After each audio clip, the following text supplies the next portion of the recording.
So the 5 things that I wanted to toss out this morning by way of stimulating some thinking and some discussion.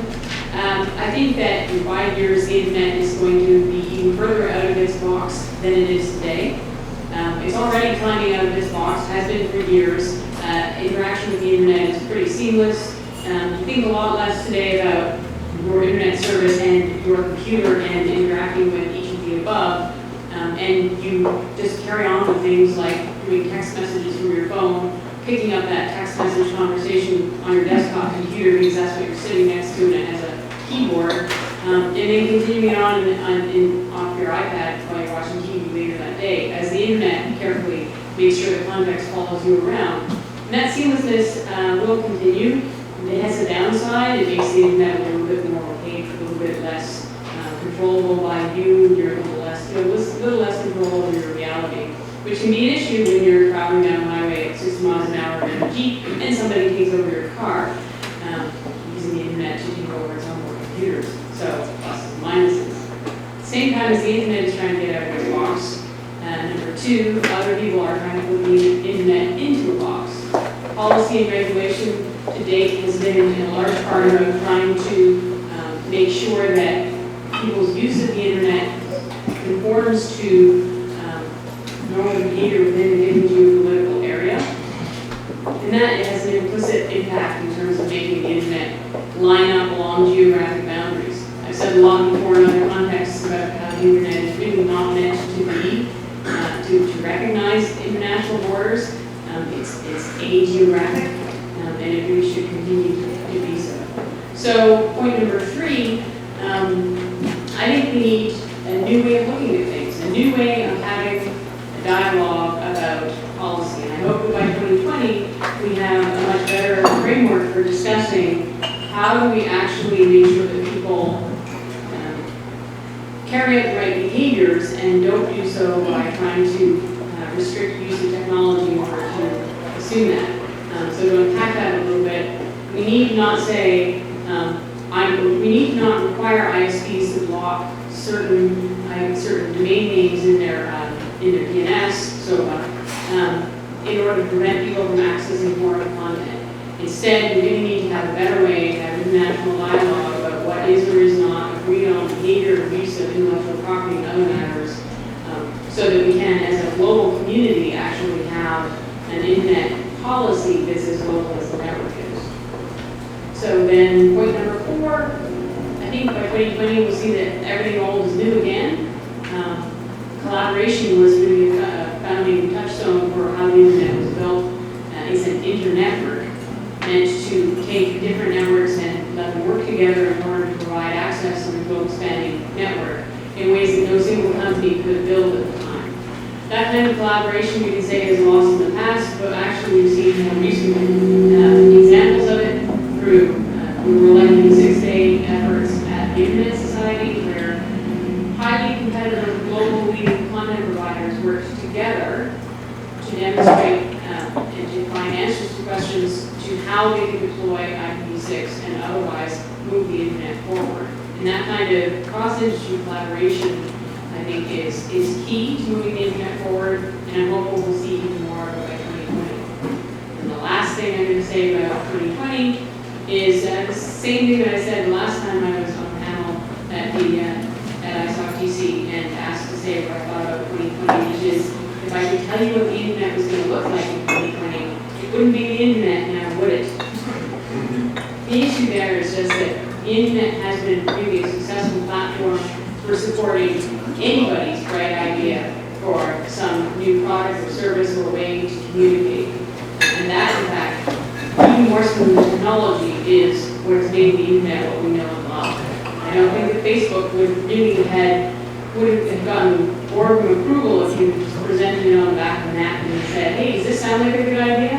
But being able to just start it up and get it out there and have millions of people use it has demonstrated that it really was a good idea. And that kind of platform that supports a great diversity of innovation is what we really need to see continue in order to continue to have innovation. Thanks. Thank you very much, Leslie. Thank you for setting a good example. 5 provocative ideas in less than 5 minutes. So, Our next speaker is one of my colleagues at CloudFlare, Martin Levy. He's been with the company for a few more years longer than I have. Prior to that, he worked for Hurricane Electric. He started his career at Bell Labs. He's both a coder and an evangelist for a better internet. He lives in San Francisco and England and somewhere on an airplane seat that's forever moving around the world. But Martin, I think, will provide us with some sense of where the network's going and where it could go. I'll use this one. Okay, so I focus on infrastructure. And I focus on not sort of wireless or broadband infrastructure that you may actually touch on a day-to-day basis, but I focus on all the stuff that is behind the scenes, and I have done for many years. So my 5 points really focus on things in that arena. So let's start with actually something that Leslie brought up, which is IPv6. And this has been my life for many years. But I can sit here today with a completely different outlook for 5 years in the future versus how I talked about this 5 or more years beforehand. There was a lot of faith 5 years ago. There was a lot of hope. And to a certain extent, although being shot down quite often, I just had to keep smiling and say, no, honestly, V6 is coming. Well, 2 days ago, Aaron, the RIR for North America, officially, finally, yeah, there's a reserve block, but it officially finally ran out of V4. And this event, by the mere way that the media can talk about this, means that we will start seeing a renewed focus. We've seen it already. Internet Society absolutely put effort into this. But we will see renewed effort into bringing V6 into the forefront of a lot more infrastructure and a lot more end devices. This is also today the iPhone 6 ships with was finally available. iOS 9 has the appropriate Apple slightly modified happy eyeballs. So we're going to see users continue to have access to the internet. And if that's news, as in, were they going to have an issue? The answer was actually yes. But right at the precipice, right at the end point, we seem to have somehow saved ourselves. So, first simple prediction, the internet will still be here in 5 years. It sounds trivial, but if you work on the internal infrastructure side, not so simple. Okay, second part. Again, these are things that we don't deal with on a day-to-day basis, but we have over, 20 years, but definitely with greater acceleration recently, had a whole set of focus on how the internal infrastructure of the internet, the things that provide bits to the end users, operate. Internet exchanges deployed more and more around the world, not just in major cities like Hong Kong and Los Angeles and London and Frankfurt and the like, but into, you start talking to people in Kinshasa or in Papua New Guinea that are actually working out how to make their bits local and how to improve their infrastructure. And everything that we do on the internet, the end user shouldn't worry about this. But in 5 years' time, if we want this ubiquitous platform, where hopefully we don't really focus on the internet, but whatever we use, whatever our focus on that platform is, will still work. Whether you worry about market prices for your vegetables as you go into town when you're in a rural area, or you're a banker commuting on a subway and you want to see alerts on some important stock deal. It doesn't matter. The internet behind it should just work.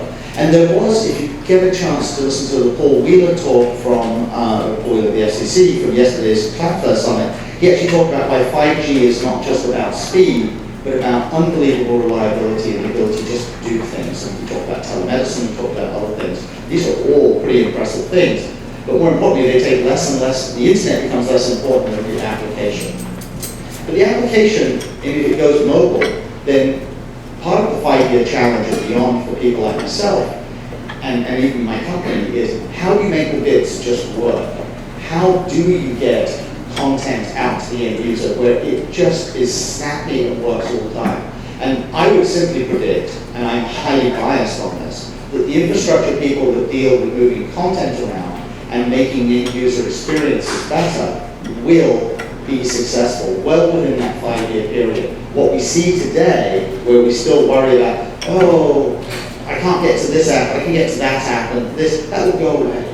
That we will end up with a much more reliable underlying infrastructure where both the origins of data, and my 5 minutes are up, and the ability to get it to user will become completely seamless, and we will be in a better world. That's me. The insides will look better. Thank you very much, Mark. Next, I turn to Mike Walker at DARPA. He's a key player in their network research efforts and doing a lot on network security. Hey everybody, I work for DARPA, and we fund future technologies, which are, making those funding efforts is a bit of a prediction in and of itself. So we use a test internally when we fund a new technology. Is it grounded in something we can see today? There has to be some evidence that we can get there. So I'm going to put in front of you 3 things that we might get to in 5 years and try and ground it in the technology proof that it can exist that we have today. So first I want to talk to you about software safety. So the way that we test to see if software is vulnerable to attacks is through red teaming, through experts, through code auditing. Code auditing is still a manual process. It's still incredibly slow. When we want to talk about doing some sort of software safety testing in the same way that the underwriters labs tests safes, where they give a safe cracker a safe and say you've got 60 minutes to get in. That type of listening really is impossible for software when you're talking about 40 million lines of code, when you're talking about 10 deploys a day. The only way to get there is through automation. And automation that can do the job of red teaming experts is here today. In 2013, a system called Mayhem found about 1,000 flaws in the Linux operating system and posted them on the bug track mail list all in one day. So in 5 years, the idea that we can have some sort of software safety standard that is publicly accessible that says this software has been tested for some level of resistance, that requires automation, and that automation is coming. The second thing I want to talk about is access to data. So right now, access to data is frustratingly binary. You either have access to it, and you've made some sort of promise about how you're going to use it, or you don't have access because it's encrypted or remote. But that is starting to change.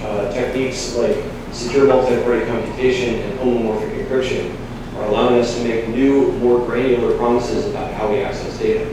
So to give you an example, it is possible, DARPA researchers on a SAFER project within the last 2 years managed to mix multiple voice streams into an encrypted phone call where the server doing the mixing did not have access to the data. It was encrypted while being mixed. There's also a smartphone app that allows you to take your contacts list and compare it to another person's contact list and tell you which contacts you have in common without revealing what your contacts are. That's secure multi-party computation. So the ability to do differential access to data through new forms of cryptography and new forms of computing are also coming. And in 5 years, the idea that service providers may be able to provide you a service on your data without ever being able to access it, that also could be coming in 5 years. And finally, I want to talk about secure islands of code. So we all read the news. We know that something new gets hacked every day. And we know that at this point, we believe that the insecurity of software is unshakable. It is just a fact of putting software on the internet. But very quietly, the idea of proving the security properties of code with math, formal verification, has been making steady strides from 5,000 lines of code to 10,000 lines of code. But in the last 5 years, we've gotten to 50,000 lines and entire operating system kernels that are formally verified to be free of memory safety errors, the types of errors that hackers often use to break in. So the idea that we can have trusted kernels where we have mathematical proofs that they do not contain the types of errors that hackers use to break in, that also is coming. And the idea that we can have inside the devices that we have to trust with life safety, things like implants, pacemakers, thermostats, cars, that is eminently achievable. And as proof, I will mention that a formally verified microkernel, the SEL4 kernel, is inside the trusted enclave of the A7 processor in your iPhone. and DARPA researchers managed to put it inside the control systems of a quadcopter in flight within the last year. So those are my predictions, and the technology that these are taking come true. Thank you very much, Mike, and thanks for being sort of optimistic, although what I thought I heard you say was that robots will replace software testers. But it also seems that robots may replace malicious hackers and be much better at it. I think software testers are going to have help them. Oh, okay. If you've ever been on a code audit, the idea of getting through 10 million lines doesn't work. Okay, well, thanks for some optimism. Our next speaker is Paula Bruening. She is the Senior Counsel for Global Privacy Policy at Intel Corporation. We first met when she was working at NTIA, Department of Commerce, way back in the Clinton administration. And for more than 20 years, Paula's been one of those people you turn to when you really need to figure out what's going on with privacy policy around the world. So, over to you, Paula. Thanks very much, Mike. It's nice to be with all of you. So my 5 points, I think we heard first off that the internet is still going to be here in 5 years, and I would also predict that the issue of privacy is still going to be very much with us in 5 years. I think there's a lot of discussion about how privacy is a value that is being degraded, is being moved away. It's a generational issue that's going to disappear. But I would predict that's not going to happen, that getting the privacy questions right is going to be fundamental to creating the trust we need to have the uptake on these devices and these data uses that are going to fuel this next movement in the internet and its next phase of development. And having said that, it brings me to our second point, which is to say that increasingly I think we're going to understand that privacy and innovation, privacy and security are not a zero-sum game. That essentially we're going to have to pursue both if we're going to have the successes that we're looking for. It's not a balancing act, it's not a trade-off. People are going to be looking for both if they're going to be willing to engage in this environment that we're creating. We're going to have to pursue them in tandem. Third, I would say that, and as everyone here knows, the environment we're creating is going to be increasingly pervasive and increasingly intimate. So our challenge in the privacy space is how you use data responsibly, govern data use within environments, within contexts, across connected devices, connected platforms. How do you ensure that user preferences are respected in those kinds of environments? It's not the one-on-one relationship that we traditionally had, or at least 10 years ago with websites. It's not the kind of relationship we're trying to understand the ad networks. Now it's a pervasive environment. So that's going to be the challenge that we're going to be working on in the years coming toward 2020 and probably beyond. I would also say, following from that point, that we're going to be looking always to consent in some contexts. User control over data is going to continue to be important under some circumstances, but increasingly we're going to be looking to risk assessment. And when I say risk assessment, I'm talking about assessment of the risk to individuals of data use or technology use, assessment of that risk, mitigation of that risk, and accountability for the decisions around that. That's going to increasingly be a part of our privacy governance. And finally, it may sound like a truism, but privacy by design, privacy engineering is going to be increasingly important. Privacy can't be an add-on. I think what we just heard, there are technologies that are going to be able to help us ensure our privacy in this next phase of the internet, and we're going to need to be willing to build those in, ask those hard questions, make determinations all throughout the development process, and not be looking at this at the end of the game. I think people in this room probably are aware of this, but I think it's an increasingly, it's a point that companies are increasingly becoming aware of, particularly new companies, new players in this space, and I think it's going to be even more important in 2020. Thank you very much, Paula. Thank you for cramming so much into the 5-minute segment. And our last speaker is Bill Dutton, who's been working on internet trends and internet policy for more than 20 years.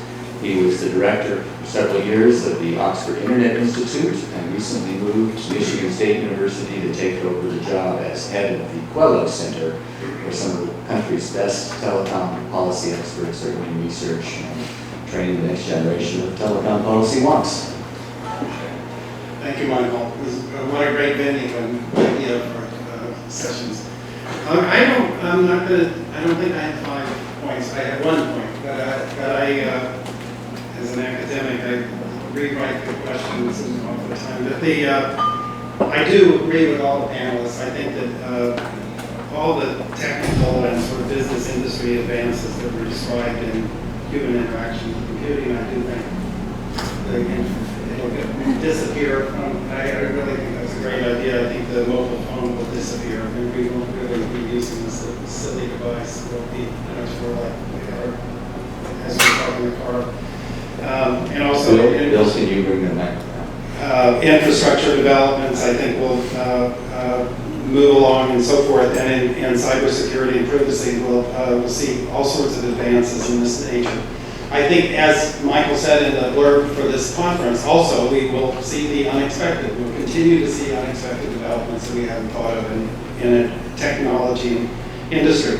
But my main point would be that I think while the narrative about the internet over the last decades has been technological progress and surprising wow developments in technology, in the next decade, I think the primary narrative will be about the development of policy and regulation and governance issues. And let me just explain why and what that means. And first, the significance of the internet over the last 15 years has become so increasingly significant that politicians and regulators can't ignore it any longer. The local and global divides in access to the internet are still quite dramatic and therefore, again, require much more political scrutiny and policy scrutiny than before. The bursting of a trust bubble post-Snowden and concern over privacy and trust in the internet is still quite pervasive. Also, a range of moral panics, I would call them, over social media that range from the intelligence community to parents, and who are screaming for politicians and regulators to do something. And also countries. Many countries in the world feel left out of governance. Argentina, that I was just at a conference there, that there's just this clear feeling that they're left out of policy debates, and many other countries across the world feel that they're not involved in a multi-stakeholder governance model. And then I would just say, of course, policy and regulation around the internet has always been the case. The First Amendment is policy governing the internet.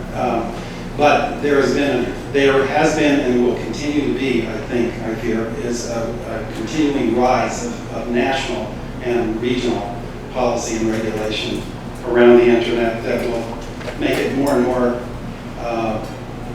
an issue of what we can do and can't do on the internet being more and more governed and restricted on policy and regulatory grounds. I don't like this, the fact that this is happening, but I think it will.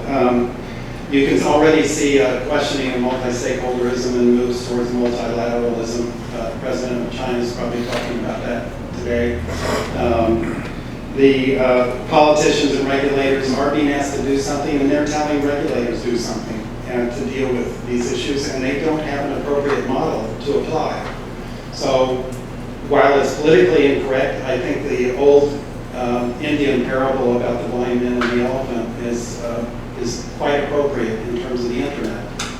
To some people, they look at the last mile and it's a common carrier. To other people, they look at a tweet and that's a broadcast and somebody's arrested for a tweet.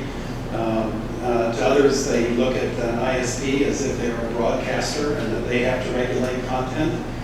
These are inappropriate models being applied to the internet because they're piecemeal. But we have, I think, to my regret, we have not yet developed an appropriate regulatory model that we're applying old models that apply to broadcasting, newspapers, the mails, the telephone companies, applying them willy-nilly to pieces of the internet, and in a way that is really restricting access. And multiple agencies are doing this. It's not just the FCC, but of course, the Federal Trade Commission is looking for privacy, but even the FDA's trying to restrict public access to health and medical information on the basis that this is somehow an ad or